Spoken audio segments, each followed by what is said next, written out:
Hey guys, good morning. Michael Bland, S.I.S. Global Investigations.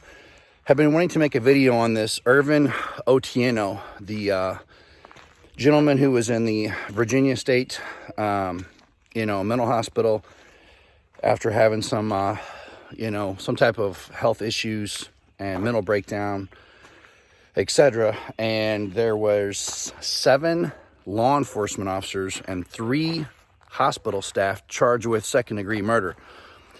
He died of asphyxiation. They laid on him until he was smothered. And the gentleman who happened to lay on him, if you want to call them gentlemen, were massive guys. I'm 6'2", 226. People tell me I'm a big guy all the time. I see guys that are sometimes 2, 3, 4 times my size. And I saw the mugshots of these people that were on this guy, and they all look like linebackers. I mean, these were huge guys. If you look it up on the internet, and this guy was shackled, handcuffed, the whole deal. These law enforcement officers, me being retired law enforcement, something seriously wrong if this is still happening, first off. Secondly, the training and the equipment and everything else obviously is not working. The policies are obviously not working, and the system is not working. When you have 10 people being charged with murder to restrain one guy, there's something seriously wrong. I don't care how strong this guy is. It doesn't take 10 people. That tells me also, having done martial arts my whole life and fighting kind of career before I got into law enforcement, practicing, fighting, teaching, doing all of it. And I've always heard these stories. Oh, it took 10 cops to fight one guy.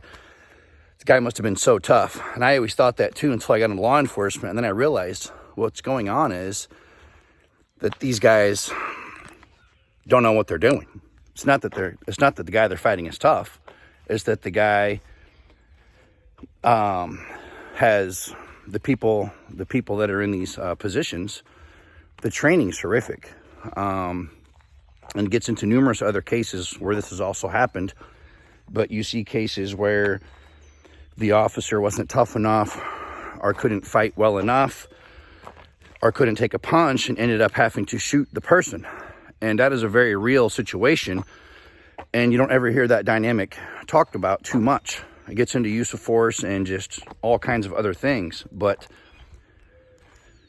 the problem is when these people, meaning law enforcement, go into training in these prison scenarios or police academies, many of them have never been punched in the face their entire life, never been in a fight, never done martial arts, never competed, never did boxing, anything.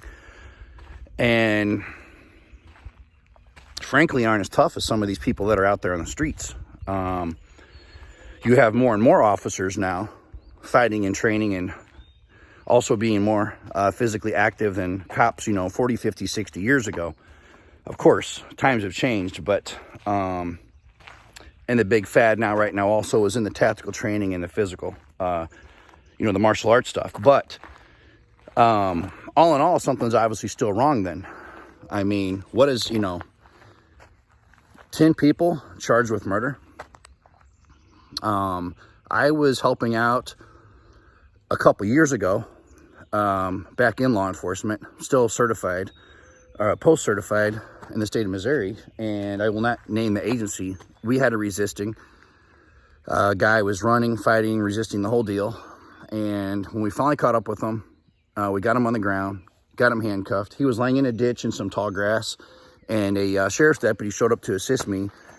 And the first thing they did was put their knee in the back of the guy's back, right over where your lungs are, contracting and expanding and breathing. And the guy couldn't breathe. They're suffocating the guy. I looked at the officers and I said, "What are you doing? Get off the guy. He can't breathe." And they looked at me like they couldn't believe what I was talking about. So the reason I'm so critical of this and so critical of law enforcement is because I've been there, done that, seen it literally happen. It's still happening. It's a major issue. People die from asphyxiation, which is being suffocated, for those of you who don't know the medical term, in the backseat of police cars, handcuffed, shackled, you can call it hogtied, whatever. Whatever way, they got to get you in there. In the prison cells, or jail cell, in the police station, in the holding cells. on the scene where they're resisting and they're laying on the ground, face down, the prone position, on their back, on their sides, whatever. When you have 10 grown adults laying on someone, you're going to die. Leave your questions, comments, concern, guys. Thanks.